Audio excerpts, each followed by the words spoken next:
Oke, selamat sore semuanya.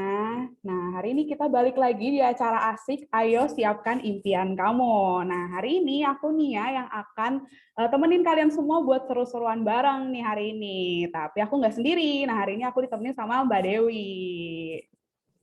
Halo semuanya, selamat sore. Ya, perkenalkan saya Dewi. Saat ini saya akan membantu Mbak Nia ya untuk menemani kalian-kalian semua memandu acara di Asik 2 kali ini yang bertema tentang e-commerce logistik ya teman-teman. Jadi nanti sebelum kita ke acara nih teman-teman, gimana kabar kalian semuanya? Ya, saya harap kalian semua baik-baik aja ya, meskipun ada yang ada di rumah atau mungkin ada yang lagi di luar, tapi masih bisa berkesempatan di acara sore hari ini. Jadi sebelum kita dimulai ya acaranya, kita bisa memulainya dengan berdoa dulu menurut agama dan keyakinan masing-masing. Berdoa dimulai selama 1 menit aja ya, berdoa dimulai. Oke, selesai.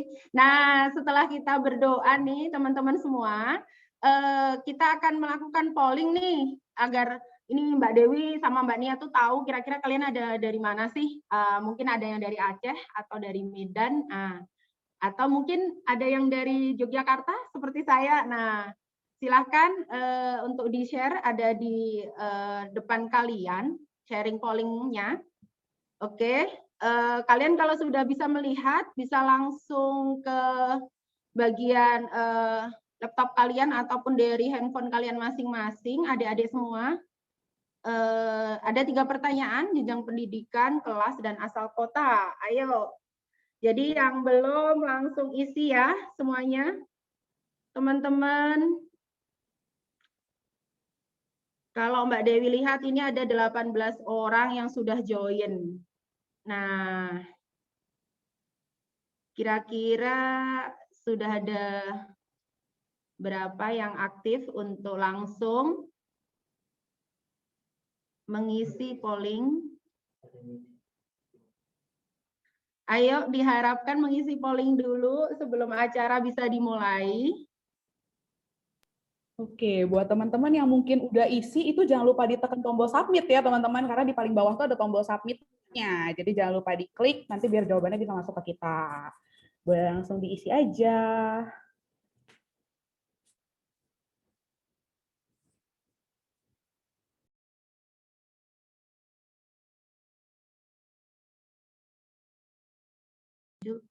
Ya, sudah muncul ya? Sudah mulai?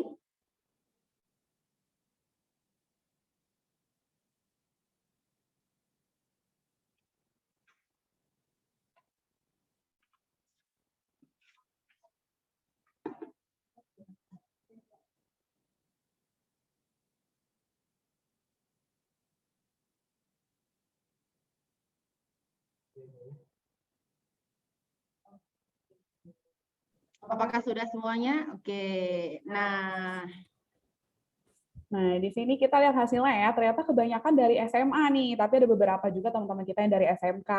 Dan ternyata ada juga yang dari kelas 10, kelas 11, dan kelas 12, kebanyakan dari kelas 10, dan kalau untuk asal kota kebanyakan dari Bandung. Oke, selamat datang buat teman-teman kita yang dari Bandung nih, udah join lagi di Asik 2 hari ini. Nah, lanjut aja, kita lanjut ke topik kita nih. Hari ini kita bakal bahas topik yang seru banget nih teman-teman, yaitu tentang e-commerce logistik. Nah, kalau kalian bertanya-tanya nih, kayaknya aku harus tanya Mbak Dewi kali ya. Menurut Mbak Dewi tuh e-commerce logistik itu apa tuh Mbak? Menurut Mbak Ya, Dewi? betul Mbak Nia ya.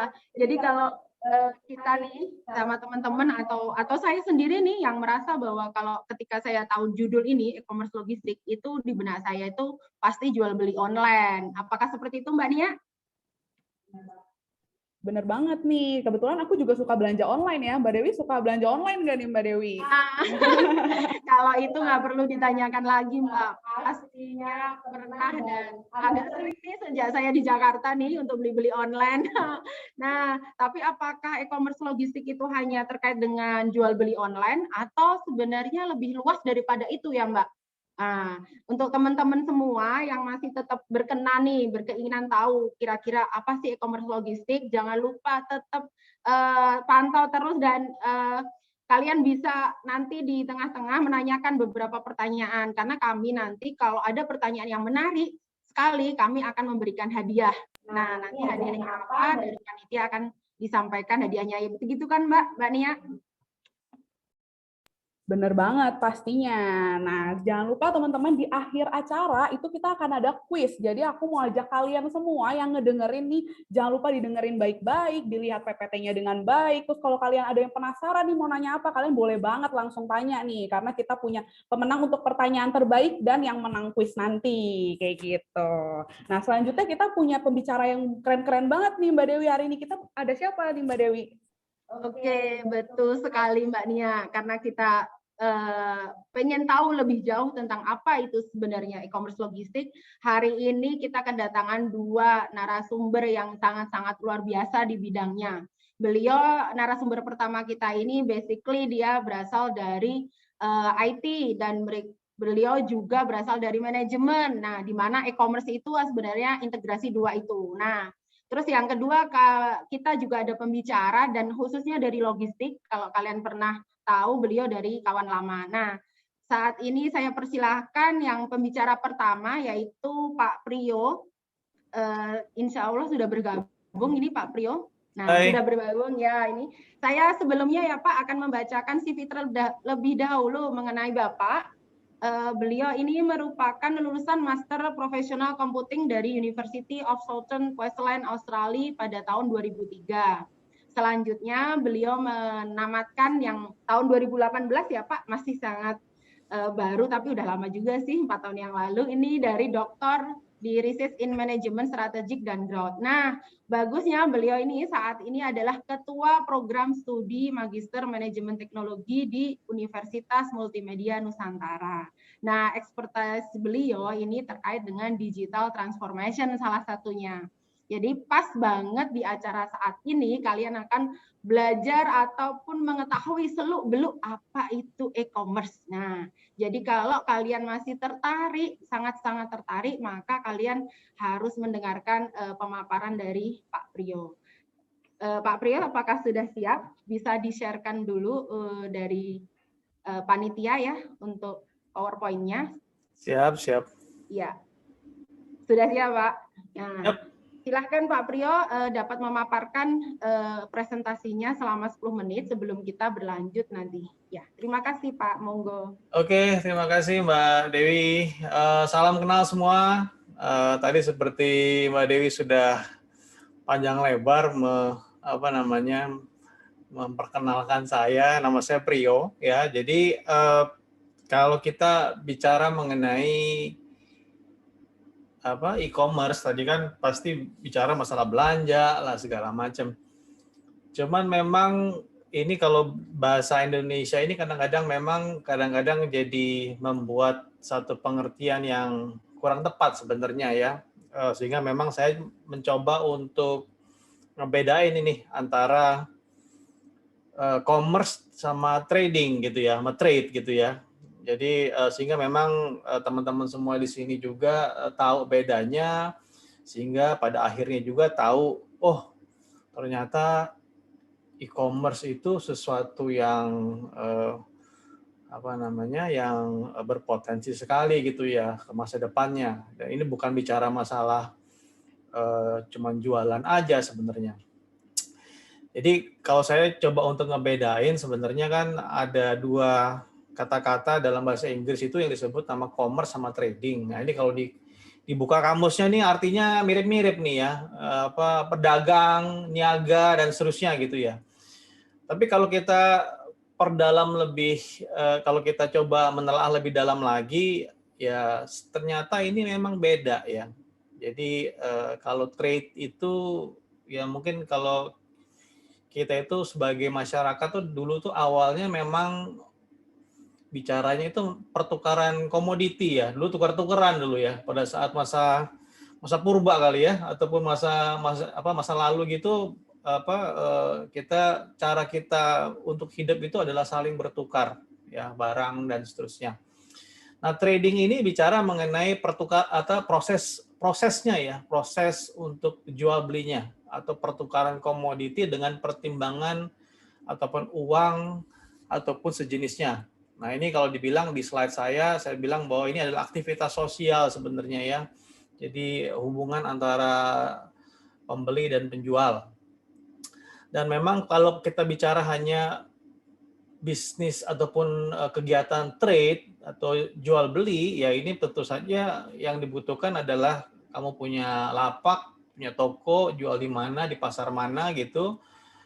Ya tinggal kamu jualan barang dagangan kamu gitu ya. Nah, itu yang disebut dengan trade. Tapi kalau kita bicara mengenai commerce ya. Next dong, minta tolong. Nah, kalau commerce ini cakupannya lebih luas gitu ya. Jadi commerce ini berhubungan dengan proses pertukaran produk dan layanan beserta proses-proses pendukungnya, ya. Jadi kapasitasnya lebih banyak, scope juga lebih besar, ya. Jadi kita nggak hanya bicara masalah transaksi antar dua orang berupa jual beli, tapi kalau kita lihat itu dari produsen, dari pabrik sampai ke tujuan jadi konsumer, itu semua prosesnya itu dikatakan sebuah proses commerce ya, atau perniagaan ya. Jadi di sana itu macam-macam ya. Kalau ada yang berhubungan dengan pembayaran bank ya pasti ada unsur keuangannya, ada unsur hukumnya, legalnya ya. Kalau kita bicara nanti ada bicara logistik gitu ya, ya berarti ada transportasinya, ada distribusinya, ada pergudangannya, ada bicara masalah keamanan, ada bicara masalah mungkin di salah satu bagian daripada transaksi tadi ada yang harus menjual barang sehingga memang ada advertising, ada komunikasi yang cukup erat antara berbagai pelaku-pelakunya. Jadi ini memang skopnya jauh lebih luas ya, sehingga memang ya pastinya kalau tadi bicara hanya jual beli antar satu atau dua orang, kemudian dibandingkan dengan ini yang skopnya jauh lebih luas ya, tentu saja ini akan sangat lebih banyak untuk membuka lapangan pekerjaan ya bagi yang memang mungkin terlibat di dalam rantai tadi ya, proses jual beli dari produsen sampai juga dengan konsumen ya. Jadi itu perbedaan yang mungkin kita harus jelas gitu ya antara commerce sama trading gitu ya. Nah, okay, next. Nah, ini yang mungkin jarang ataupun rekan-rekan semua di sini mungkin ada beberapa yang sudah pernah mendengarnya. Jadi commerce itu bukan hanya sebenarnya bicara mengenai e-commerce. Ya. Ada namanya T-commerce sama S-commerce. Ya. Kalau T-commerce itu ya namanya T, tradisional sebenarnya ya. Jadi perdagangan ya misalnya dari perdagangan dari kebun sampai ke pasar gitu ya. Tapi dengan metode-metode yang tradisional ya. Itu disebut dengan T-commerce. Yang kedua adalah S-commerce ya. Social commerce sebenarnya ya, social commerce. Nah, social commerce ini ya tadi perdagangan, hanya saja media untuk jual belinya itu adalah social media. Pasti pernah ini dong ya, pernah mungkin di Insta gitu ya. Oh mau mau beli baju gitu. Mungkin kalau saya sekarang lagi seneng tanaman gitu. Oh ada jualan tanaman ya. Kuping gajah atau apa yang mahal-mahal nih katanya sekarang nih gitu kan ya. Nah, itu kan semua dijual oleh pemiliknya itu melalui sosial media. Bisa Facebook, bisa Instagram ataupun bisa sosial media yang lain. Nah, yang ketiga ini adalah bicara mengenai e-commerce ya. E-commerce ini medianya itu adalah bukan sosial media, bukan pasar seperti tradisional, tapi adalah pasar digital atau yang sering disebut dengan marketplace gitu ya. Nah, contohnya ya mungkin sekarang banyak ya Tokopedia, Bukalapak dan seterusnya. Nah, yang unik mengenai e-commerce ini adalah ya ini benar-benar seperti pasar sebenarnya, pasar digital di mana kalau teman-teman perhatikan secara lebih detail, Tokopedia itu nggak punya stok loh. Yang punya stok adalah orang yang mau berjualan melalui di atas Tokopedia. Orang-orang yang punya yang masuk ke Bukalapak itu Bukalapaknya nggak punya stok, ya. Beda dengan tadi ya, kalau di traditional commerce ya pada saat dia beli itu dari petani dan mau jual di pasar ya itu jadi milik dia. Kalau busuk ya busuk, gitu kan? Ya, kalau e-commerce tidak ada seperti itu gitu. Kalau misalnya tidak terjual ya itu tanggung jawab dari yang menjual, bukan tanggung jawab dari pemilik platform. Nah, e-commerce sama hampir mirip dengan e-commerce ya, hanya saja bedanya satunya berbasis sosial media, satunya berbasis tradisional place ya, tradisional marketplace. Nah, kalau dari gambar ini sebenarnya kalian bisa lihat ya bahwa ya e-commerce 24 jam ya ada di platform, digital platform. Biasanya mungkin karena dia punya platform sendiri, dia tidak terlalu mengandalkan sosial media walaupun ada yang mengandalkan, dia berfokus kepada katalog ya, punya list daripada semua barang yang dijual. Walaupun barangnya itu bukan punyanya dia, gitu ya, punyanya pelapak yang ada. Nah, ya, jadi 3 hal ini mungkin bisa menjadi bayangan bahwa T, E, ataupun S itu adalah model perdagangan yang terjadi pada saat ini. Dan yang memang uniknya adalah dari ketiga-tiga hal ini, itu dibutuhkan logistik. Ya. Oke, next. Nah, saya coba untuk mencari gambaran saja ya. Salah satu mungkin ya ini bukannya promosi ya, tapi ini mungkin yang salah satu yang datanya yang tersedia. Jadi ini sebagai gambaran saja untuk teman-teman semua seberapa besar sih transaksi daripada e-commerce pada ini Ramadan tahun 2019 ya contohnya. Ini sebelum pandemik loh ya. Sebelum pandemik itu pada peak time-nya performa daripada platform ini itu ada 6.000 barang terjual setiap menit. Rata-rata pada peak time hari itu ya, pada hari lebaran tersebut. Bayangkan ya 6.000 barang loh. Ya, yang terjual setiap menit. Ya, itu gimana mau ngaturnya? Bagaimana mau ngirimnya? Ya, nerimanya aja udah pusing gitu kan. Wah, 6.000 per menit loh, ya. Kita baru ngelihat orderan yang pertama sudah 5.000 aja keluar gitu kan di belakang kita. Kita mau baru ngelihat orderan yang ke 100 sudah 5.000 yang berikutnya gitu, ya. Nah, dari sini sebenarnya kita bisa lihat seberapa besar transaksinya ya yang terjadi di platform sangat besar ya. Sehingga memang kalau kita bicara masalah manfaat pengiriman atau sistem di belakangnya itu sangat-sangat penting sekali untuk bisa menerima 6.000 transaksi per menit tadi ya. Ini sebagai gambaran saja ya. Next. Nah, ini ada beberapa grafik-grafik ya. Ini saya dapat dari Google, Temasek sama Bain ya. Seberapa besar sih perkembangan daripada potensi e-commerce ini mungkin 4 tahun ke depan ya. Ini dari tahun 2020 sampai 2025 perhitungannya.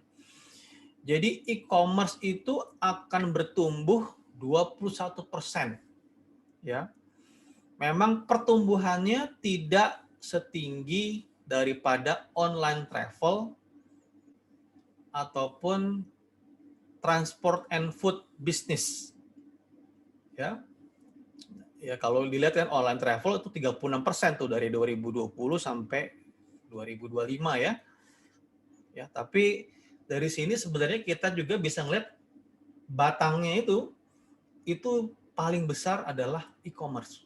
Ya, walaupun dia bukan yang paling tinggi, tapi jumlah value-nya per sektornya, potensinya itu jauh lebih besar daripada industri-industri yang lainnya. Ya, sangat prospektif sekali. Next. Nah, ini mungkin ya saya coba untuk memberitahukan secara singkat potensinya bidang logistik di Indonesia itu seberapa. Nanti mungkin detailnya di pembicara berikutnya. Kalau teman-teman lihat semua di sebelah kiri itu ada Jawa, Bali sampai Papua dan berupa warna-warnanya. Untuk daerah Jawa sendiri itu baru 35% yang tercover oleh jasa pengiriman. Ya. Bayangkan tadi 6.000 transaksi per menit, kalau memang dia akan go nasional seluruh Indonesia, itu sebenarnya masih ada potensi yang banyak sekali ya untuk pengembangan daripada bisnis logistik ini ya. Jaringannya masih masih sangat terbatas dan pengiriman masih sangat tinggi mahal ya.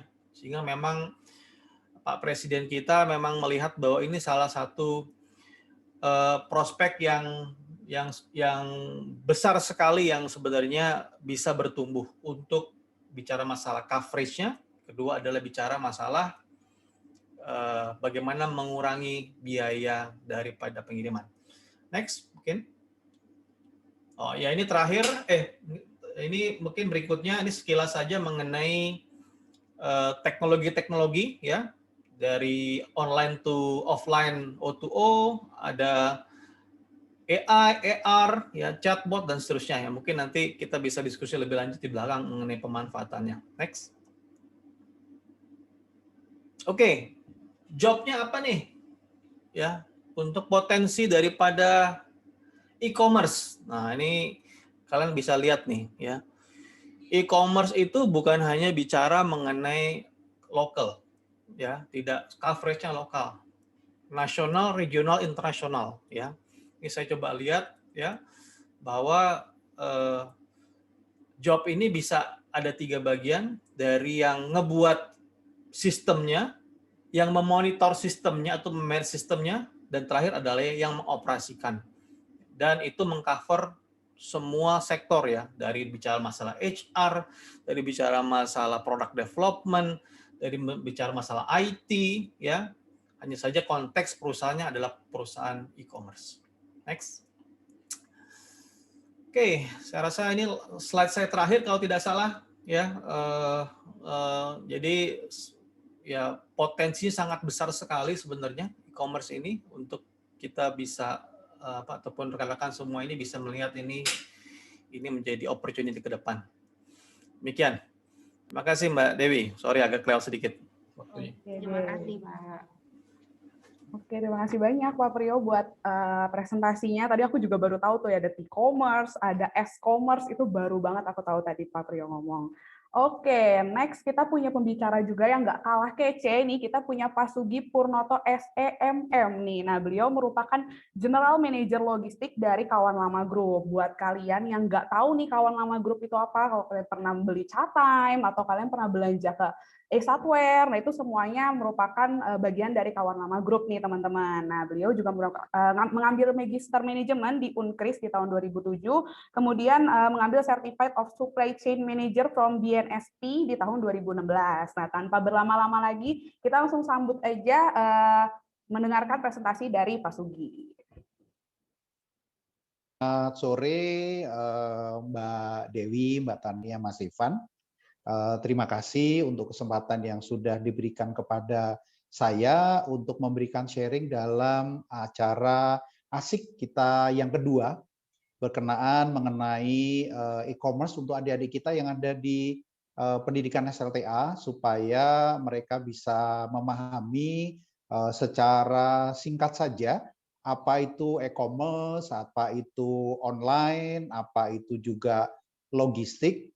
Jadi kesempatan ini saya gunakan untuk sedikit saja memaparkan, karena kalau secara detail nanti malah anak-anak malah bingung. Jadi saya sampaikan secara overall saja berkenaan dengan logistik. Nah, sebelumnya saya menyampaikan overview dulu mengenai e-commerce itu. Nah, ini mengenai profil saya sendiri ini saya adalah S2 dari Unkris tahun 2007 yang lalu, dan posisi saat ini saya adalah General Manager Logistics Supply Chain di Kawan Lama Group, dan juga berkarir kurang lebih hampir 30 tahun, Mbak Dewi, Mbak Tania, dan juga Mas Evan di dalam dunia logistik, dan terakhir ini di dalam dunia e-commerce. Mari kita lihat overview e-commerce kita yang ada di Indonesia seperti apa sih. Jadi fakta yang pertama, secara demografi dulu penduduk. Kita tahu bahwa secara jumlahnya posisi saat ini kebalik, kalau dulu posisinya memang yang cewek lebih banyak, sekarang justru yang cowok posisinya di 52% dari total 250 juta jiwa yang ada di Indonesia. Dan yang menggunakan digital atau sudah menggunakan online dalam seluruh kegiatannya, termasuk sekarang dengan pandemi ini posisinya umur antara 12 sampai 34 ini sudah lebih dari 58%. Jadi memang sungguh dahsyat Indonesia ini kekuatannya, Mbak Dewi sama Mbak Tania dan juga Mas Ivan. Nah, dari proses itu faktanya apa sih ini? Kalau kita lihat secara transaksi di online shopping ya, atau online shopping ini, kalau kita lihat di tahun 2020 kemarin, posisinya kalau kita lihat ya, secara urbannya ini lebih tinggi, 57% dibandingkan dengan 43% di 2020. Artinya mereka yang generasi-generasi yang sudah milenial ini lebih banyak sekarang menggunakan transaksi-transaksi online yang didukung sendiri oleh smartphone yang sudah tersedia di kita. Saya lanjutkan lagi. Nah, kemudian faktanya lagi tadi dari jumlah penduduk atau pengguna smartphone yang 38,3 juta, mungkin sekarang bisa bertambah lebih lagi, itu 82% itu menggunakan internet atau sebagai pengguna internet. Nah, dari 82% itu kita tahu bahwa 76%-nya adalah menggunakan social network, kemudian 45%-nya ini menggunakan WA, SMS dan lain-lain, dan berikutnya adalah menggunakan information search, ini artinya pakai mesin Google, Mbak, gitu ya. Oke, saya lanjutkan kembali. Nah, dari fakta tadi yang 70 juta ya, itu menjadi sesuatu yang terbesar nomor 3 di dunia, itu adalah Facebooker ya, aktif sebagai Facebooker. Kemudian adalah 29 jutanya Twitter. Ini nanti akan bergeser, sepertinya Twitter akan mendominasi melebihi daripada Facebook, dan kemudian yang 30 juta menggunakan Line dan sejenisnya, dan 27% ini menggunakan transaksi sosial media lainnya. Inilah posisi kita di Indonesia saat ini. Nah, kedepannya prospeknya ini income-nya di 2000 kemarin 2016, sekarang sudah lewat di 2021 ini sudah kita tahu luar biasa ya dari beberapa e-commerce yang ada. Oke, ini adalah keuntungan sebenarnya dari penggunaan online shopping itu yang seperti teman-teman tanyakan ya, online gitu, shopping gitu. Jadi online shopping nanti berbeda dengan e-commerce, nanti saya jelaskan. Jadi online adalah kalau kita beli secara online dan medianya bisa direct ke store online ya, seperti itu, dan medianya juga menggunakan e-commerce. Jadi e-commerce dan toko online itu adalah berbeda.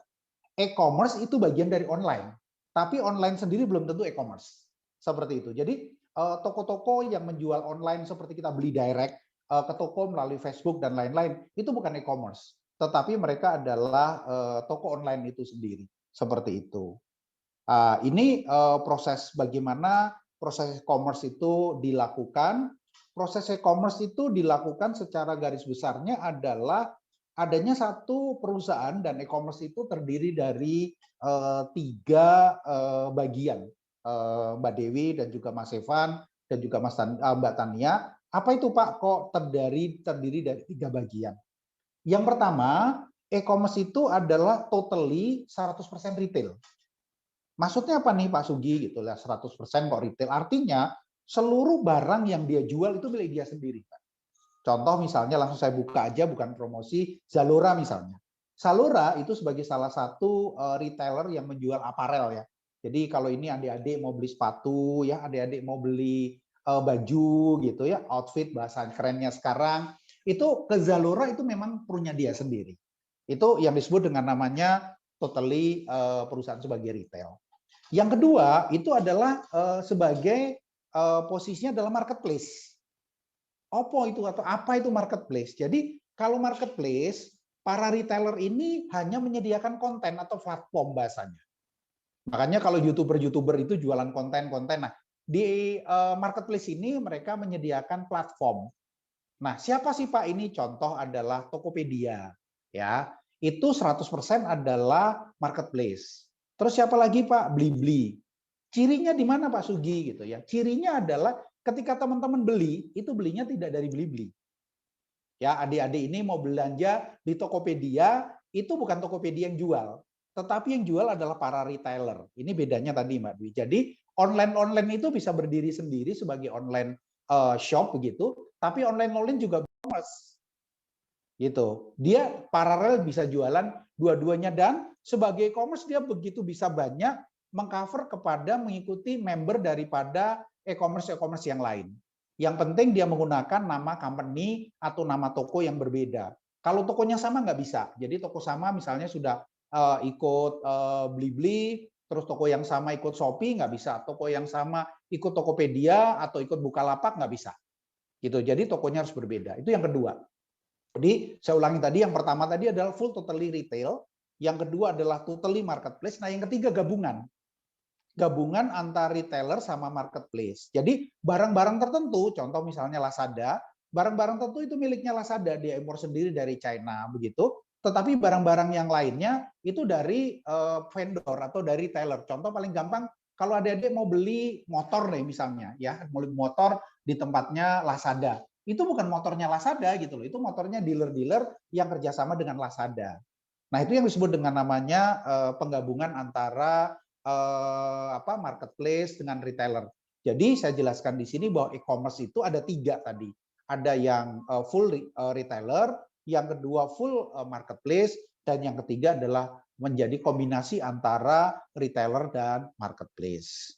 Demikian. Nah kalau kita lihat, ini proses payment ya, proses payment sekarang ini yang cash, apalagi bahasanya kalau kita beli online adalah COD. Ya, cash on delivery, terima bayar di tempat begitu. Itu juga sudah sangat sedikit. Kalau online memang offline seperti ini, tapi kalau online kita lihat ke depannya itu akan menggunakan cashless, apalagi posisinya sekarang di masa pandemi. Ya, ini saya lanjutkan kembali. Nah, sekarang Pak Sugi, lantas apa itu logistik? Ya, jadi kalau kita bicara logistik, adik-adik semua yang belum pernah dengar gitu ya, Mbak Dewi dan juga Mas Ivan dan juga Mbak Tania, bahwa logistik itu adalah merupakan mengcover 3 kegiatan. Yang pertama disebut dengan namanya kegiatan mengelola aliran barang. Ya, yang kedua itu aliran informasi, dan yang ketiga adalah aliran uang. Ya, jadi suatu proses, suatu kegiatan, suatu manajemen yang mengelola aliran barang, mengelola aliran informasi, dan mengelola aliran uang. Uang ini berguna untuk melakukan payment. Dari siapa? Dari supplier, pemilik barang, sampai kepada end user, si pembeli. Itulah disebut dengan namanya logistik. Nah, sekarang kita lihat tahapan-tahapannya tadi kalau secara logistik. Secara logistik itu luas, jadi dari mulai kita impor barang-barang, itu sudah masuk kategori logistik. Kemudian barang itu kalau barang bahan baku atau raw material ya, masuk ke pabrik, diolah, itu juga masuk kegiatan logistik. Yang di finish good, kemudian masuk ke DC, ke gudang itu juga menjadi bagian dari logistik. Pengelolaan gudangnya logistik sampai mendistribusikannya kepada end user atau kepada customer itu juga disebut dengan logistik. Nah, ini kita lihat siapa saja sih yang terlibat. Ini nanti kalau adik-adik tertarik mau kuliah di supply chain, mau kuliah di e-commerce atau di logistik begitu ya. Jadi yang terlibat siapa saja dalam kegiatan logistik atau supply chain itu. Jadi kalau kita lihat bubble-bubble atau balon-balon ini adalah khusus di tempat saya di Kawan Lama Group misalnya, yang terlibat itu dari mulai yang pertama ada customer di sebelah kiri. Ini ya, ini customer. Terus kemudian ada customer, ada impor yang mengelola pembelian kepada siapa? Kepada pemilik barang ya, atau kepada si prinsipal ya. Kemudian ada buyer yang melakukan pembelian, ada gudang DC yang mengelola, ada ekspeditor atau transporter, ada sales yang jualan, terus ada retailer, ada toko-toko yang jualan. Jadi inilah pihak-pihak yang terlibat di dalam kegiatan supply chain atau di dalam kegiatan logistik kita. Nah, ini kita kenal dengan namanya end to end, tapi adik-adik nggak usah pusing ini apa ya, sama saja mengelola dari mulai impor sampai kepada barang-barang itu di tangan adik-adik semua yang melakukan pembelian. Itulah disebut dengan kegiatan logistik. Nah, sekarang bagaimana sih proses yang namanya ada online, ada offline, seperti apa? Nah, ini sebagai salah satu contoh ya, ketika online itu dilakukan di dalam kegiatan di ptkrisbo.com. Jadi buat adik-adik semua, buat semua yang mengikuti acara asik ini, saya jelaskan bahwa, Pak, kalau yang online itu apanya sih? Kita tahu tadi bahwa ketika kita bicara ini, saya shopping, ini prosesnya ya. Nah, ketika kita bicara online atau e-commerce, yang pertama yang di-online-kan, nomor satu adalah informasinya. Oke? Jadi adik-adik supaya tahu, oh e-commerce, online semuanya, tadi e-commerce kan ada 3. Nah yang di-online kan itu apa sih gitu Pak Sugi ya. Jadi yang pertama yang di-online kan tadi adalah informasinya. Kok informasinya gimana? Contoh, adik-adik semua yang hadir mengikuti acara webinar asik hari ini, sekarang kalau beli barang tidak perlu ke toko, betul atau tidak? Kalau beli sepatu tidak perlu ke toko. Kalau beli buku bahkan buku tersedia yang namanya digital book. Ya, jadi informasi itulah yang digantikan yang sebelumnya orang mesti datang untuk mendapatkan informasi semua. Sekarang dengan cara online, dengan cara digital ini yang membedakan adalah informasinya dulu yang digantikan. Ya, dulu orang mesti datang ya, tanda tangan segala macam ya. Sekarang informasi itulah yang dirubah. Informasi itulah yang berubah menjadi informasi online. Terus apalagi Pak Sugi yang kedua yang berubah? Yang kedua yang berubah tentu adalah proses payment. Coba dia dilihat. Yang sudah punya OVO, punya ShopeePay, punya GoPay, punya apalagi ya, punya di grupnya BUMN, sorry, saya enggak itu misalnya.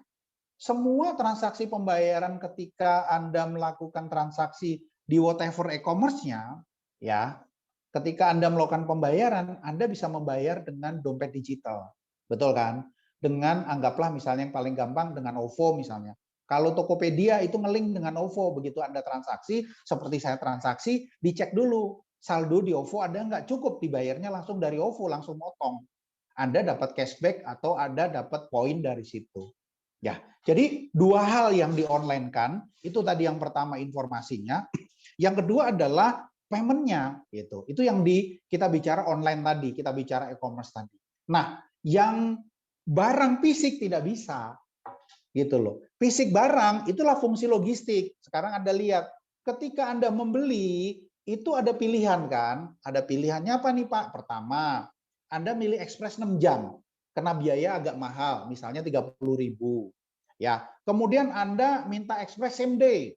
Ya, same day, hari yang sama, turun jadi 25.000. Anda minta kirimannya next day, ya. Next day menjadi 20.000 dan Anda reguler menjadi 9.000 atau 10.000. Coba dicek. Pasti akan begitu. Jadi kalau kita bicara e-commerce, kita bicara online, pemahaman kita bahwa yang di-online kan itu adalah informasinya Dan yang kedua itu adalah payment-nya. Tapi payment Anda juga bisa milih yang namanya cash on delivery, bukan cash before delivery, CBD. Kalau cash before delivery, barang sebelum dikirim Anda membayar.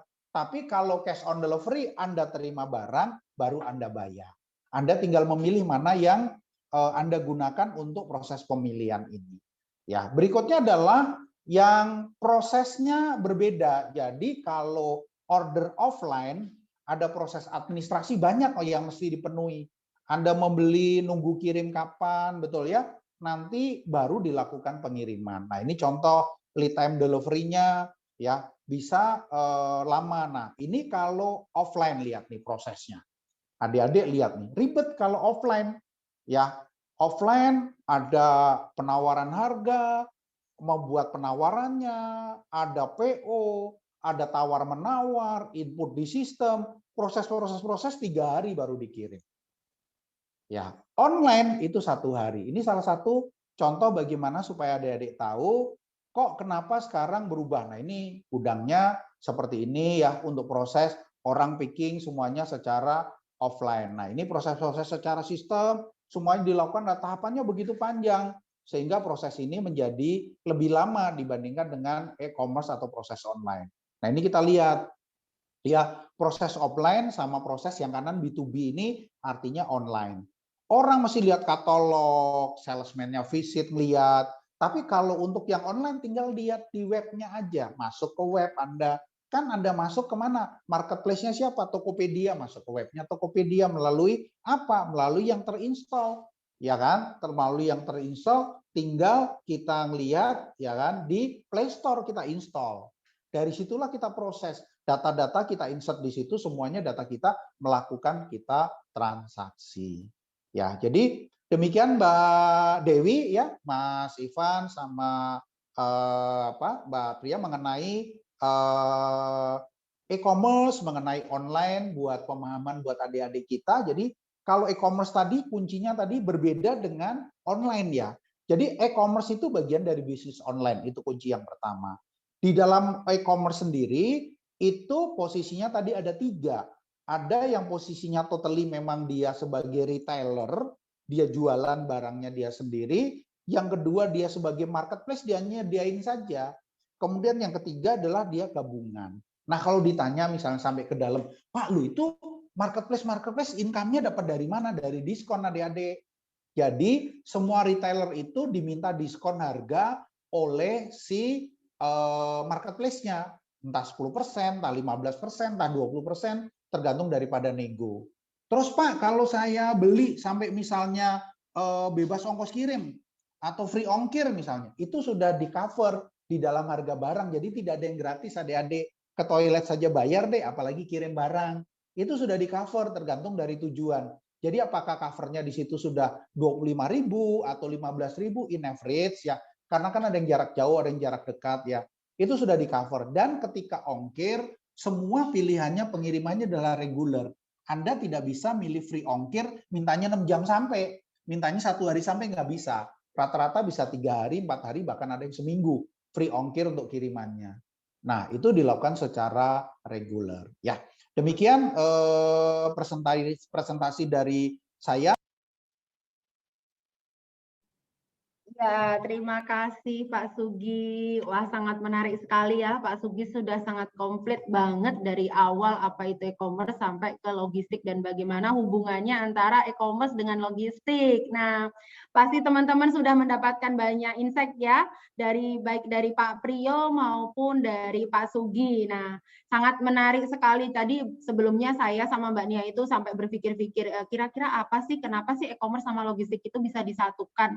Itu kan 2 hal yang berbeda, platform yang berbeda. Nah, tapi dengan kita mendengarkan pemaparan dari Pak Priyo dan Pak Sugi, kita bisa mengerti bahwa oh ternyata e-commerce dan logistik itu sama-sama sangat bermanfaat. Kalau nggak ada e-commerce, terus barangnya mau dikirim pakai apa? Nah, begitu juga kalau ada logistik, terus gimana mau memaparkan ada barang yang mau dikirim? Nah, seperti itu teman-teman semua. Nah, saya juga mohon maafnya buat teman-teman, ini Pak Sugi ini bisa join nanti, jadi beliau ini sedang ada tugas keluar kota dari kantor sehingga tidak bisa join langsung dari awal. Jadi beliau akan join mungkin di akhir-akhir. Jadi kalau ada pertanyaan atau lain sebagainya, kalian bisa nuliskan di chat. Bisa langsung kepada siapa, boleh sama Pak Priyo langsung boleh, mau ke Pak Sugi langsung boleh, langsung di chat aja di situ. Nah, ingat kita akan ada hadiah untuk penanya terbaik. Nah, saat ini saya akan lanjut ke kuis pertanyaan ya. Nih ada beberapa yang sudah masuk beberapa pertanyaan, namun dari kami, saya sama Mbak Nia nih, terutama saya sih mau tanya-tanya dulu kepada Pak Priyo. Ya Pak Priyo. Nah, langsung ya Pak, kita langsung tanya jawab ini Pak, sangat menarik sekali. Ya, tadi kan Bapak sudah memaparkan terkait apa itu e-commerce. Kita bagi menjadi jenis-jenisnya itu ada T-commerce, ada S-commerce, dan juga ada terkait dengan S-commerce ya Pak, T, S, dan E. Nah, jadi saya tuh tadi agak kepikiran sih Pak, kalau saat ini kan banyak ya Pak, orang tuh jualan lewat Instagram nih Pak. Nah, kadang-kadang kan kayak ada orang tuh lebih banyak menghabiskan waktunya di Instagram. Nah, kira-kira Pak, kalau Instagram itu masuk yang mana sih Pak dari T, S, dan E tadi? Nah, Iya Mbak, tadi saya udah kemukakan itu masuk ke social commerce ya. Oke. Jadi social commerce ya, kalau misalnya Mbak Dewinya jualan via WA ya itu juga social commerce. Pokoknya yang jualannya itu pakai social media ya tentu saja itu disebut social commerce. Biasanya Ya, kalau berarti- e-commerce itu dia punya lapak digitalnya lah atau disebut marketplace-nya gitu kan. Ya, marketplace-nya. Nah, itu biasanya disebut dengan e-commerce. Oh iya, berarti kalau saya Facebook, Twitter, nah itu masih sama ya Pak ya. Iya. Nah, jadi kalau teman-teman semua nih, kalau masih pengen jualan online, baik itu dengan sosial nih, salah satunya bisa menggunakan media Instagram. Jadi kalian kalau punya Instagram tidak hanya posting-posting pribadi, bisa untuk jualan juga. Nah, Pak, yang kedua nih Pak, pertanyaan dari saya nih Pak, sebelum nanti kita beralih ke beberapa pertanyaan yang sudah pada dikumpulkan nih di kolom chat. Ayo pada tanya-tanya nih, mumpung menarik, mumpung ada waktu. Kalau kalian mau triknya Pak, gimana sih saya harus terjun ke e-commerce logistik nih? Nah, itu bisa tanyakan di situ. Nah, yang kedua Pak, pertanyaan dari saya ini Pak, kalau tadi Bapak sampaikan ada bukan jenis-jenis ya, contoh aplikasi ya Pak tadi, pada yang pakai AI ya, artificial intelligence, Teknologi ya, teknologi. terus ada yang online tuh Pak, sebenarnya apa sih online to online itu Pak, dan gimana sih? Online to offline Mbak, sorry Mbak. Itu Oh, online to offline ya, offline to online ya. Online to offline itu jadi itu kan sebenarnya model bisnis ya, model bisnis di mana orderingnya itu melalui aplikasi online, tapi untuk pemrosesannya itu dia manual melalui offline sebenarnya. Jadi misalnya nih saya ambil contoh, ya bisa aja tuh misalnya Just Tip gitu ya.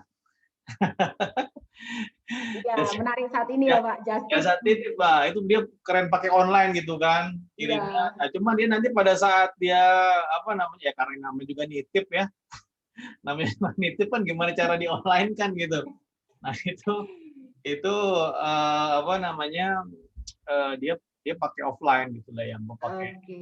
Ataupun mungkin ada juga yang beberapa perusahaan itu sekarang itu ataupun platform itu buat jualan, misalnya jual beli sayur gitu ya, ataupun barang-barang ini ya, barang-barang kebutuhan dapur gitu. Nah, itu karena memang ada keterbatasan teknologi sampai ke petani, sehingga memang ya ada beberapa bagian itu dilakukan secara offline.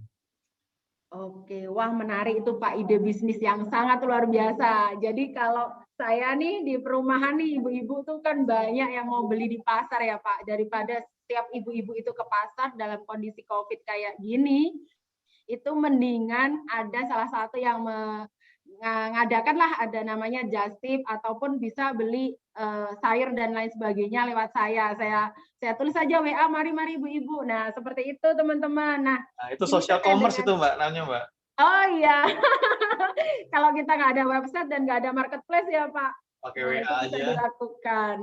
Ya, jadi itu tadi Pak 2 pertanyaan dari saya. Nah, ini ada yang sudah terkumpul nih, ada banyak sekali pertanyaan.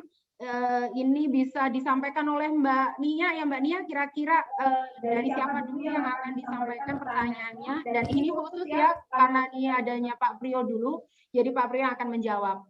Silahkan Mbak Nia. Oke, makasih banyak Mbak Dewi. Nah, ini kebetulan Pak Priyo udah banyak banget nih pertanyaan yang masuk. Ini ada beberapa pertanyaan yang kita udah pilihin, jadi nanti Pak Priyo bisa langsung jawab.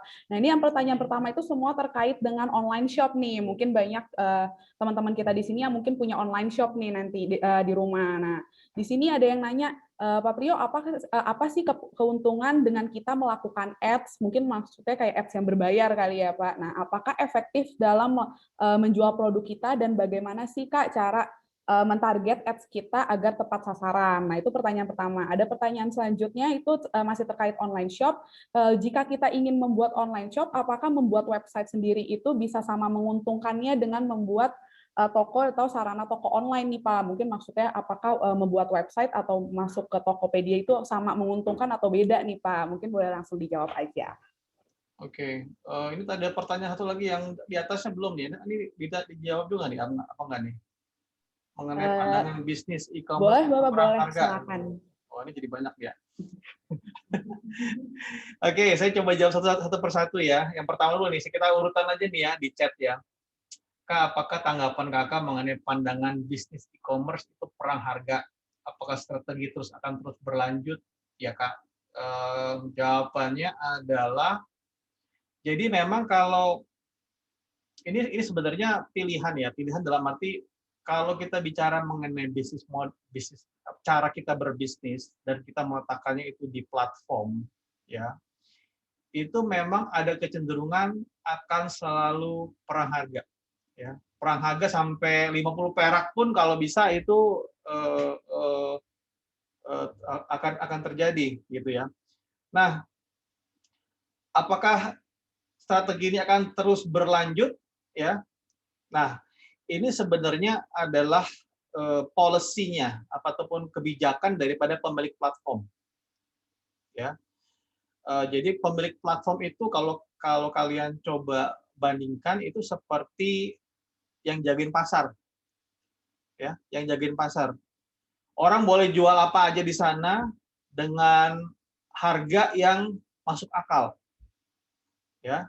Jadi tiba-tiba ada yang harganya setengah gitu. Nah, itu kan merusak pasar namanya.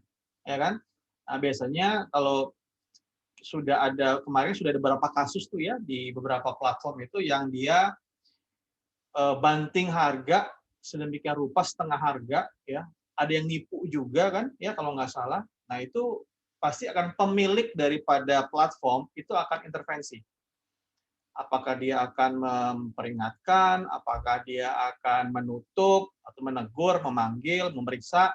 Nah, itu kebijakan daripada pemilik platform ya. Jadi tanggapannya apakah memang akan perang harga? Ya, selagi barangnya tidak ada bedanya. Ya. Kalau barangnya berbeda, pasti ada cuan lebih yang bisa diambil di sana. Tapi kalau barangnya sama, ya dia akan terus istilahnya turun harga terus. Ya. Gitu ya, itu yang pertama. Kedua, apakah keuntungan dengan kita melakukan ads?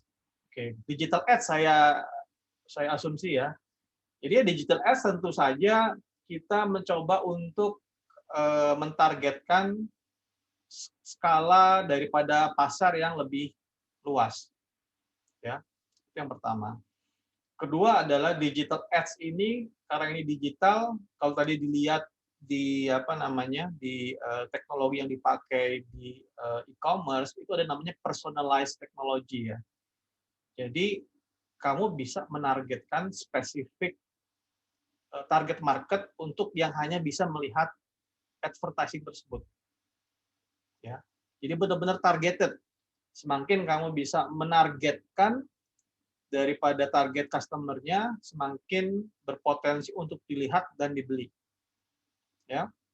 Tentu saja bukan cuma dilihat ya, cuman ya ada penawaran juga yang cukup menarik di sana sehingga orang mau visit mengunjungi kamu punya toko biasanya yang mungkin di luar advertising ya, dalam arti mungkin ada website sendiri gitu ya.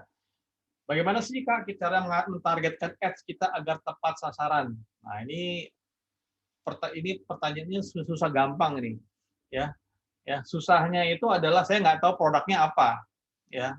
Produknya kamu itu apa gitu. Karena ya pasti different product have different strategi, targetnya siapa, dari segi umurnya kah, dari segi lokasinya kah, ya banyak sebenarnya toko bakmi itu tidak perlu ads, digital ads, tapi tetap laku gitu ya, misalnya seperti itu ya, karena dia tahu dia pasarnya adalah sekitar itu aja, orang-orang yang memang sudah ini ya, sudah kenal gitu ya. Dan juga di digital ads itu ada namanya konsep keywords-nya. Ya, keywords itu ya kata-kata yang kamu pakai untuk bisa untuk menjaring potensi customer tadi, untuk bisa menampilkan advertising-nya kamu. Jadi ini makanya saya bilang kenapa susah gampang jawabnya ini ya, karena banyak hal yang harus diperhatikan.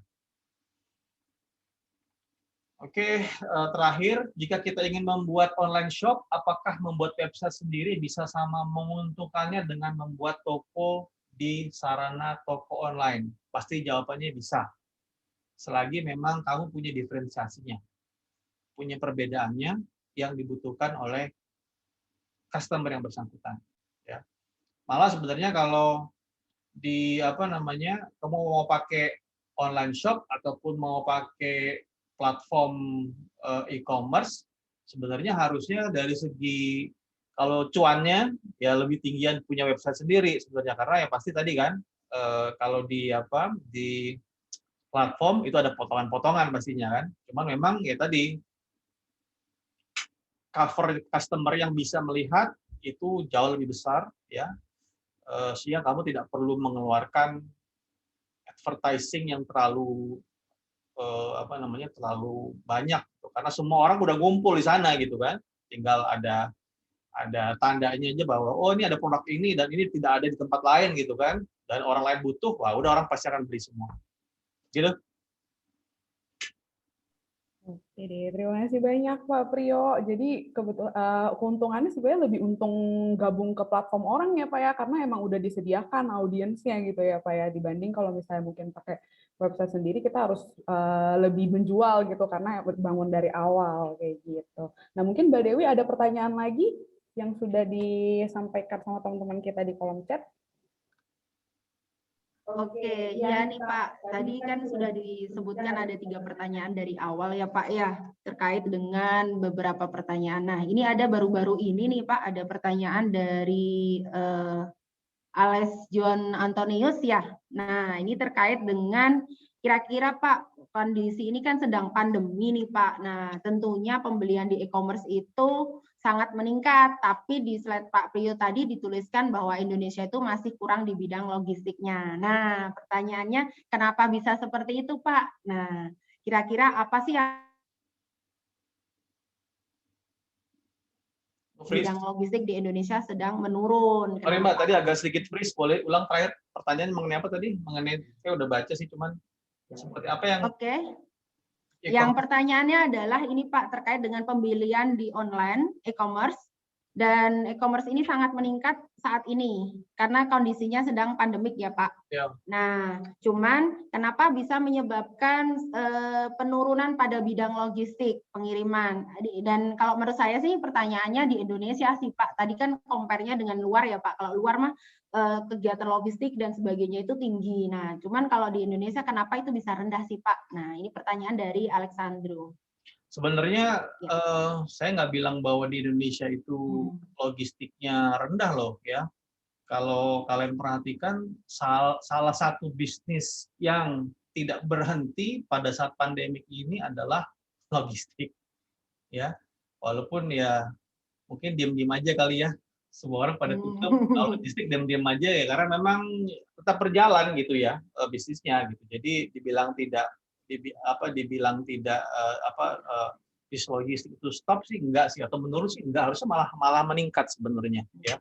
Nah yang mungkin yang tadi di slide saya itu lebih kepada kinerja itu maksudnya adalah tadi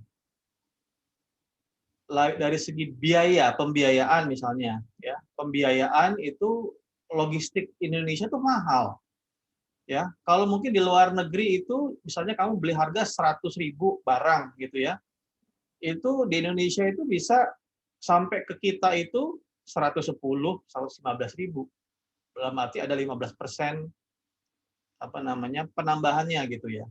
Nah, mungkin kalau di negara-negara lain ya itu cuman jadi 100.000 cuma 102.000 gitu ceritanya ya. Jadi cuman persentase dari jumlah harga itu sangat sangat kecil sekali kalau di luar negeri.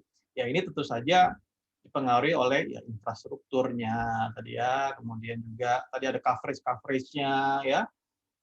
Kemudian juga dari segi apa namanya policy-nya sendiri gitu ya. Nah, itu apa aturan-aturannya. Nah, itu yang saya yakin pada saat sedang dibenahi oleh pemerintah juga dan asosiasi logistik di Indonesia.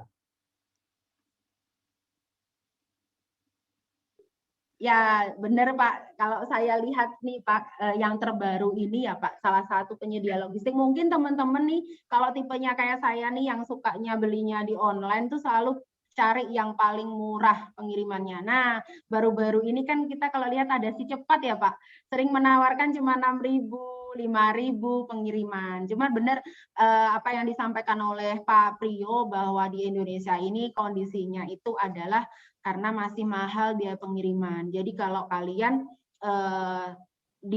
tidak bisa ngikutin di marketplace atau punya website sendiri itu, kata Mbak Nia tadi jauh lebih mahal, Pak Priyo juga menyampaikan jauh lebih mahal karena kita akan menentukan jenis pengiriman sendiri dan biasanya pengiriman itu dikembalikan lagi kepada pembeli. Nah, kadang-kadang pembelinya nggak mau 20.000, 30.000, 50.000, bahkan bisa harganya jauh lebih mahal daripada harga barang yang dibeli. Nah, itu Pak tadi yang pertanyaan dari Alex ya.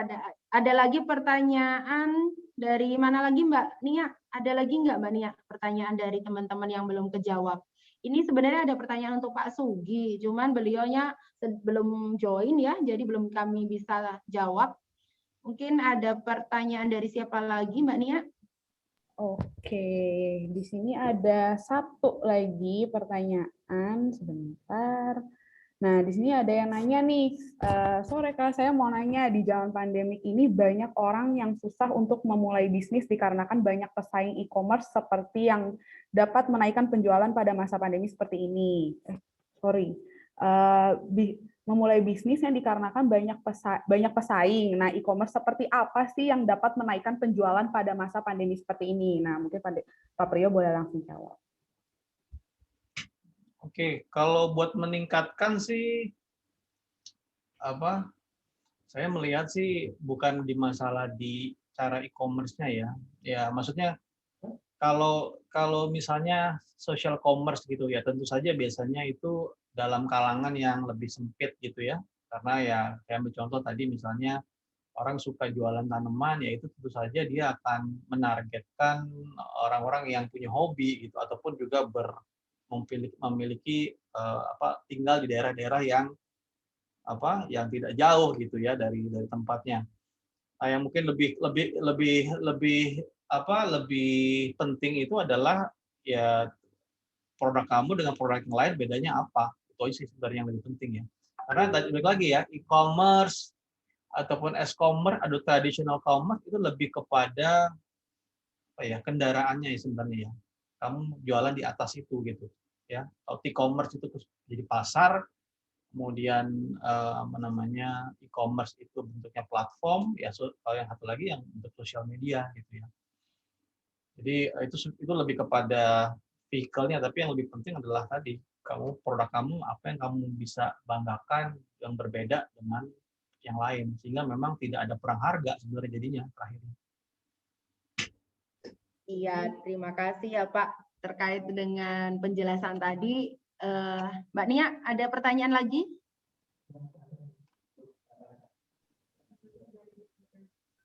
Oke, nah ini ada lagi satu lagi pertanyaan. Di sini, sore Pak, mau nanya, dari ketiga e-commerce yang Bapak jelaskan tadi, sebenarnya yang paling aman bagi konsumen itu yang mana ya Pak? Ya? Oke. Yang paling aman itu adalah kalau kita bicara masalah transaksi ya, kalau kita bicara masalah transaksi ya tentu saja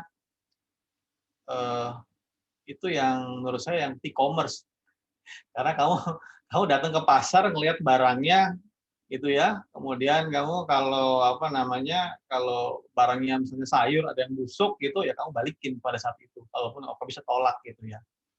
Dan orang yang jualan di pasar biasanya tidak pindah-pindah gitu ya, tidak tidak dia pindah lapak ataupun cepet-cepet pindah pasar yang lain gitu ya. Nah itu yang paling aman pertama. Kedua tentu saja e-commerce yang kedua ya. Yang kedua itu adalah e-commerce, karena dalam proses untuk menjadi jualan di e-commerce itu ada prosesnya. Ya, validasi lah segala macam gitu ya. Sehingga memang tidak tiba-tiba orang datang dan bertransaksi gitu. Ada validasi, ada masukin paling nggak minimal ada nomor telepon, ada email dan seterusnya. Nah, yang terakhir ini adalah yang mungkin social commerce ya, karena itu benar-benar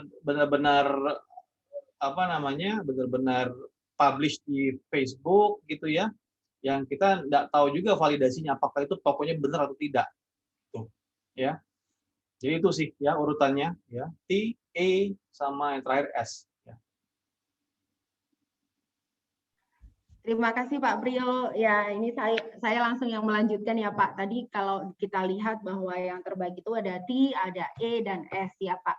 Nah, cuman ini Pak, ini kan kita sedang kedatangan ini khusus untuk anak-anak adik-adik atau teman-teman SMA ya Pak. Ya, jadi kalau dalam bayangan teman-teman SMA ini, kalau seandainya nih pertanyaannya adalah, kalau seandainya nih saya tuh memikirkan kira-kira Pak, di dalam e-commerce logistik itu ada orang bekerjanya nggak sih Pak di sana?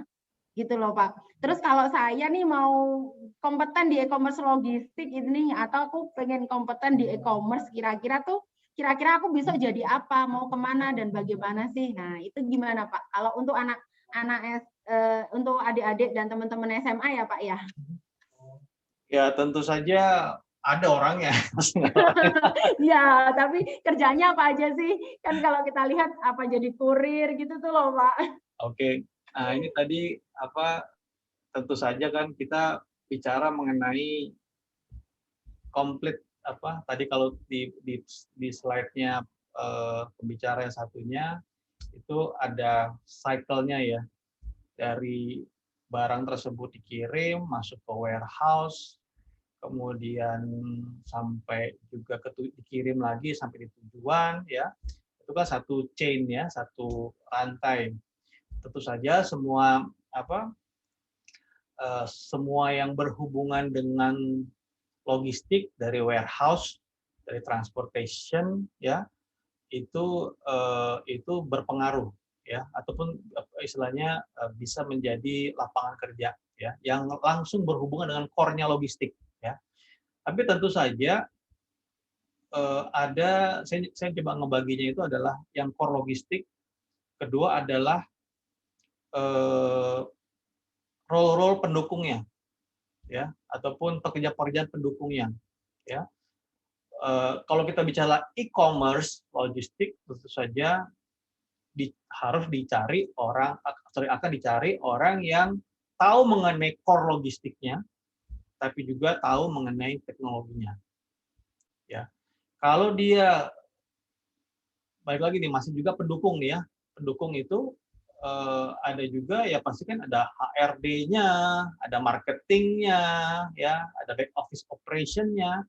Ya tentu saja perusahaan-perusahaan logistik akan lebih bagus kalau mereka tahu mengenai subjek-subjek yang mereka tadi misalnya HRD yang tahu mengenai logistik akan lebih mempunyai potensi untuk di hire gitu ya, bekerja di bidang logistik ya. Jadi gitu yang lihatnya core logistiknya ya, bisa jadi kalau ditanya secara umum jadi delivery bisa ya, tapi juga jangan dilihat hanya core-nya aja, tapi juga pendukungnya ya, pendukung yang berbeda yang berhubungan dengan logistik. Bahkan ada layer ketiganya nih ya, layer ketiganya ini adalah industri-industri pendukung logistik. Ya, apa namanya? Kayak misalnya apa ya? Sederhananya lah, e-commerce logistik pasti butuh foto dong. Iya. Nah, sederhananya orang desain dia butuh gitu. Betul, ya. Benar juga, Pak. Nah, Sangat. itu jadi ada tiga lapis ya.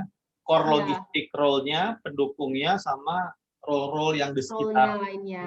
Gitu. Ya, paling utama itu adalah pertukaran barang di logistiknya tersebut ya, Pak ya. Betul. Nah, jadi kalau teman-teman nih, kalau seandainya yang ada di sini tertarik mau dengan berbisnis, mau join dengan suatu perusahaan, mau masuk Tokopedia, Lazada atau lain sebagainya, dapat mempelajari hal-hal tersebut ya Pak, dari mau fokus ke warehouse seperti logistik, warehouse, finance, atau pendukung-pendukungnya di IT-nya, ada di e-commerce-nya, ada sys engine-nya ya Pak. Kan kalau kita lihat nih Pak, kadang-kadang barang yang sering kita lihat itu akan menjadi top. Nah, di antara barang-barang yang ada di ya ataupun di keranjang kita ketika kita beli. Nah, itu salah satunya ada ilmunya ya, Pak ya. Yep.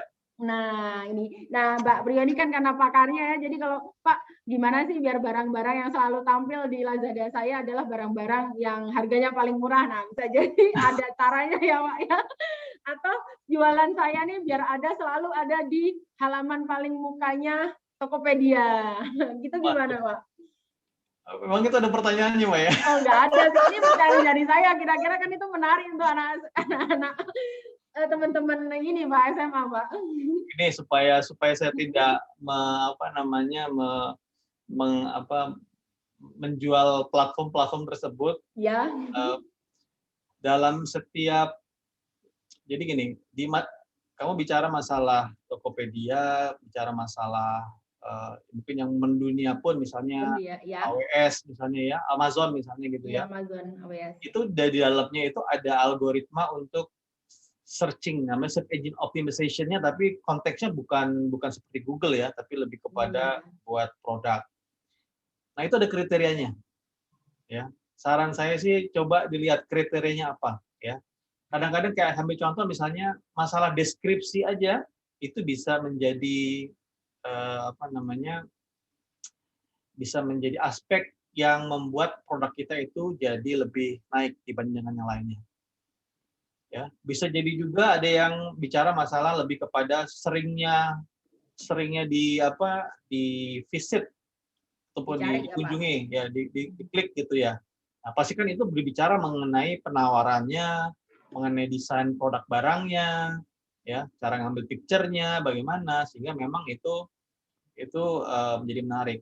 Nah, kadang-kadang ini sekarang malah jadi ini ya, jadi kejahatan tuh kadang-kadang sekarang ini, karena bisa bisa minta bintang, reviewnya itu palsu, gitu ya. Nah, itu ada ininya lagi gitu, ada caranya lagi, cuma ya kita kan nggak mau ke sana ya, kalau yang produk bagus gitu. Itu Mbak, saya mungkin masing-masing itu punya karakteristiknya sendiri. Memang harus kita lihat masing-masing apa yang membuat dia itu naik ya. Yang pasti biasanya bukan hanya harga, tapi juga review, desain, keywords tadi misalnya, gitu. Iya. Terima kasih Pak Priyo, sangat menarik sekali ya Pak. Dan kita tahu bahwa apa yang Bapak sampaikan tadi sangat komplit sekali. Nah, karena kita udah ada di penghujung acara. Oke, Mbak Dewi, sorry nih, ternyata ada satu lagi. Satu lagi. Ya, buat Pak Priyo, maaf banget nih karena jadinya banyak banget ya Pak pertanyaannya ya. Tapi ini janji terakhir, satu lagi. Oke, sebentar. Nah, untuk pertanyaannya itu, di sini ada yang nanya nih Pak. Nah, Pak, ini aku mau bertanya, apa yang perlu dipersiapkan apabila kita mau menciptakan sebuah e-commerce nih? Nah, bagaimana cara kita menggabungkannya dengan logistik? Nah, itu boleh langsung dijawab aja Pak. Membuat suatu e-commerce, membuat platform, maksudnya gitu ya. Benar. Jadi kalau saya bilang e-commerce itu adalah kamu mau buat seperti Tokopedia, gitu ya. Oke, tentu saja kalau kita bicara masalah e-commerce, kan itu konsepnya seperti pasar, ya. Kamu punya tempat jualannya, punya sepetak bukan petak lah, untuk lokasi yang luas gitu. Kemudian kamu mengundang penjual dan pembeli, kamu meletakkan meletakkan aturan untuk jualan. Modelnya sama. Kamu punya platform digital, yang kamu harus cari itu adalah sebanyak-banyaknya pembeli, sebanyak-banyaknya penjual, ya, untuk bisa join ke platform kamu dan jualan. Ya, pada awal-awalnya dulu, ya, platform-platform itu ada istilah namanya bakar uang, ya. Dia dapat uangnya itu dari tentu saja investor, ya, bukan uangnya sendiri, karena harus dibakar, uang sendiri dibakar buat saya aja gitu ya. Nah itu tujuannya adalah tadi memperbanyak. Jadi ingat ya, platform itu pada awalnya itu tujuannya bukan for profit. Ya, so be careful. Kalau kamu maunya langsung for profit, saya tidak begitu yakin kalau dalam waktu singkat itu akan menghasilkan uang yang banyak gitu. Ya, karena target awalnya adalah kalau bicara masalah platform seperti platform yang ada adalah kamu ngambil mencari bagaimana caranya untuk mendatangkan sebanyak mungkin pembeli dan penjual dan pertemukan untuk mereka jualan. Pada saat mereka transaksi, kamu ngambil dalam jumlah kecil fee transaction yang dilakukan di atas platformnya kamu atau e-commerce kamu. Nah, gimana caranya berhubungan dengan logistik?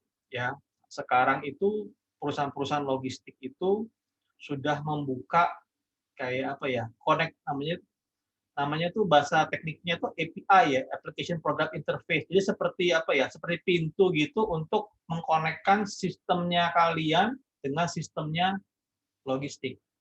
Jadi setiap ada transaksi yang terjadi, kemudian mau ngirim dari mana ke mana, pembayaran segala macam. Nah, itu nanti akan kalau mengenai pembayaran melalui pintu ke bank. Kalau mau pengiriman itu pintunya melalui ke perusahaan logistik yang dipilih. Dan itu dilakukan secara otomatis, secara digital. Itu.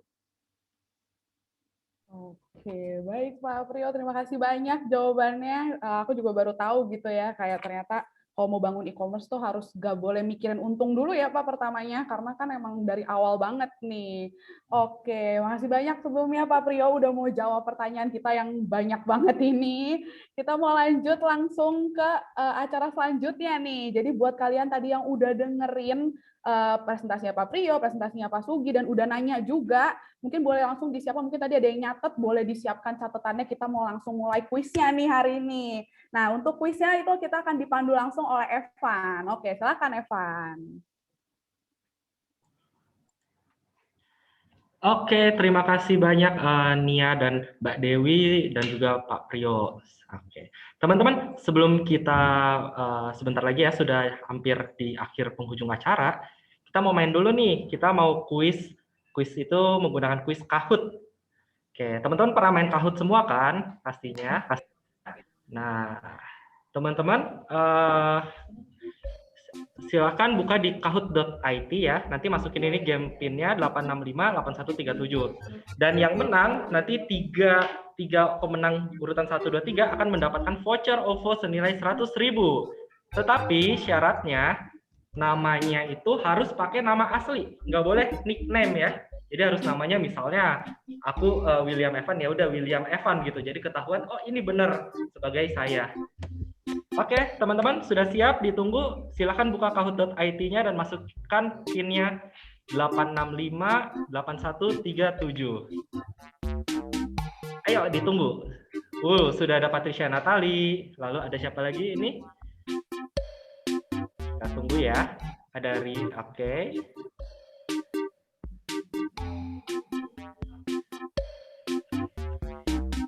Ayo teman-teman, mari. Lumayan banget loh, yang menang bisa dapat, siapa tahu beruntung dapat voucher OVO sebesar 100.000. Nanti bisa panitia langsung akan menghubungi bagi yang menang. Sudah ada 4 orang, masih ditunggu. Ini ada 26 partisipan. Linknya sudah ada di chat Zoom ya, www.kahoot.it.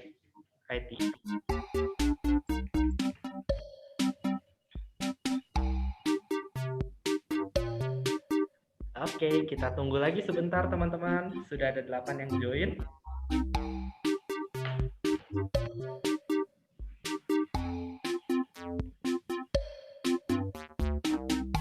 Kalau saya nggak boleh ikut main, nanti saya yang menang, karena saya sudah tahu pertanyaannya. Oke teman-teman, silakan, kita masih menunggu.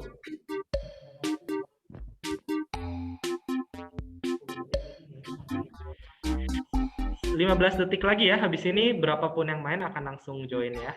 Saya hitung nih. Oke. Dapat hadiah ya, Van, kalau yang join ya. Jadi jangan lupa kalian join, nanti siapa tahu dapat hadiah lumayan banget loh. Bisa langsung dibelanjain hadiahnya nih di OVO-nya. Benar banget, dan pertanyaan pun tidak akan susah. Oke. Ayo, 5 detik lagi.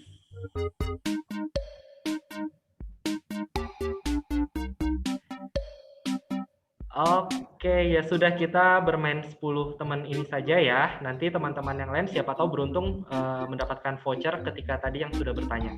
Boleh, kita langsung saja? Oke, selamat menjawab teman-teman semua. Kita masuk ke pertanyaan nomor 1. Apakah itu?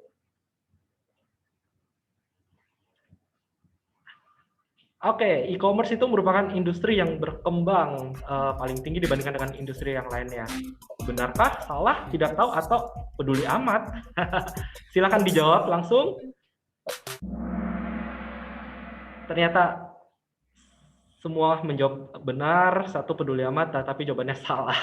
Oke, lanjut. Pertanyaan kedua, tidak ada yang mendapatkan poin, nggak apa-apa. Kita masuk ke pertanyaan kedua. Kelebihan e-commerce adalah sebagai berikut, kecuali. Oke, ada ini pilihannya. Ayo, kecuali. Oke, ada 4 yang benar, transaksi di lokasi. Karena, oke. Felicia berada di puncak podium. Kita lanjut dulu. Apakah yang lain bisa menyusul Felicia? Next. Pertanyaan ketiga. Nah, tren pemanfaatan teknologi di e-commerce yang memfasilitasi transaksi online dan offline. Ayo, singkatan apa ini? Kalau tadi sudah mendengarkan, ada AI, O2, O2O. Oke. Ada 1 yang berhasil. Oke, kita langsung saja. Felicia masih di puncak podium ya. Pertanyaan keempat, tadi lihat ada Pak Jokowi kan? Pakai baju warna apa, Hayu? Yang memperhatikan pasti bisa jawab.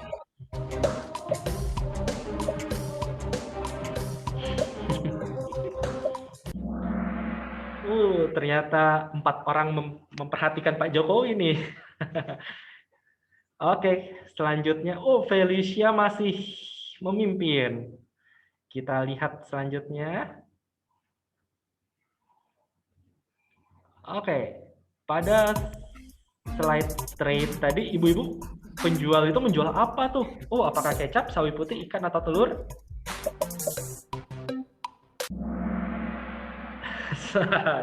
Ternyata memperhatikan ya, sawi putih jawabannya.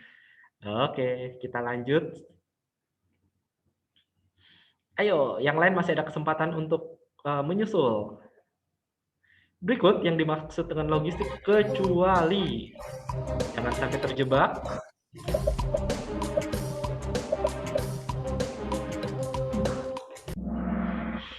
Oke. Mengelola aliran air. Karena itu bukan tugasnya logistik, tapi mungkin tugasnya pemadam kebakaran atau siapa saja. Kita lanjut. Pertanyaan berikutnya. Sebagai pemilik barang 100% itu disebut sebagai apakah marketplace, dropshipper, retailer, atau kurir?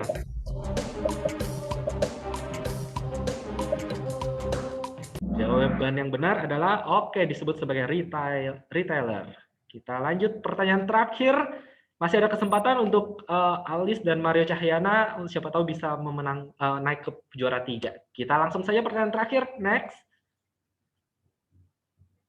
Oke, berikut jenis bisnis e-commerce kecuali. Oke.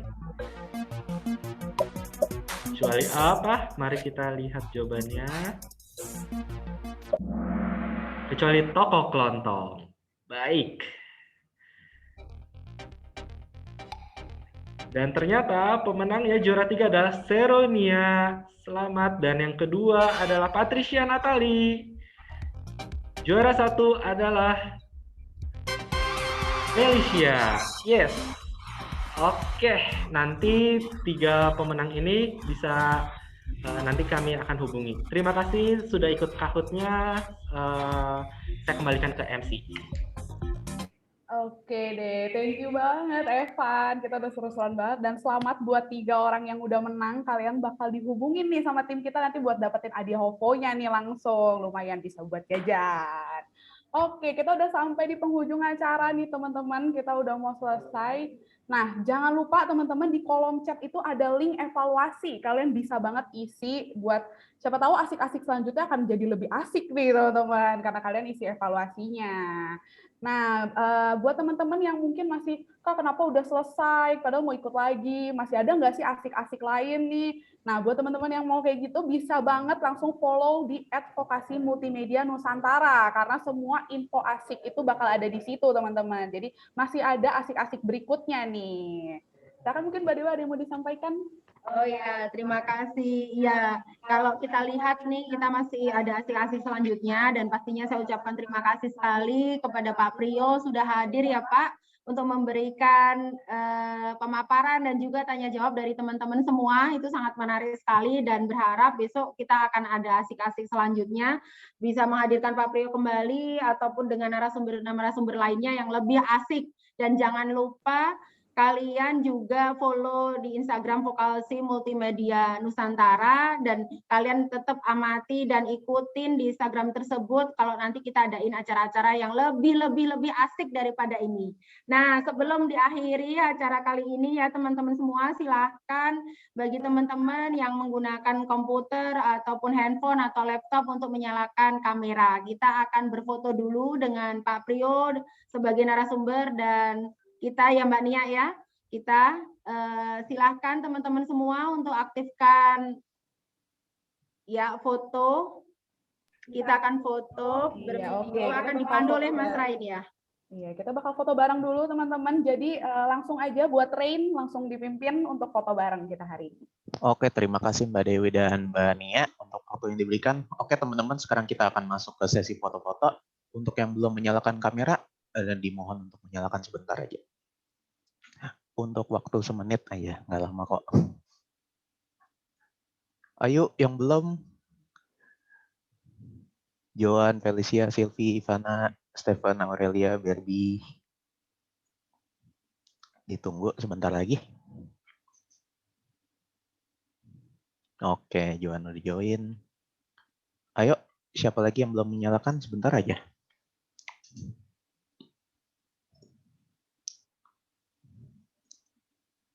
Oke, Felicia udah join.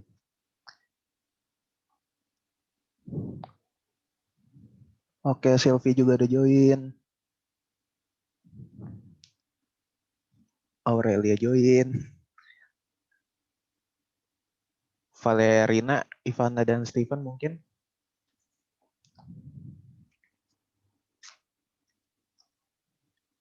Oke deh, kita mulai aja ya daripada kita buang waktu lagi. Oke, foto akan aku pimpin dalam hitungan 3, 2, 1, pose.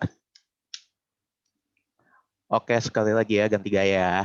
Gaya bebas aja. 5, 4, 3, 2, 1. Oke, terima kasih teman-teman untuk waktunya. Oke, aku kembalikan ke Mbak Nia dan Mbak Dewi untuk acaranya. Oke deh, thank you banget Rain udah fotoin kita.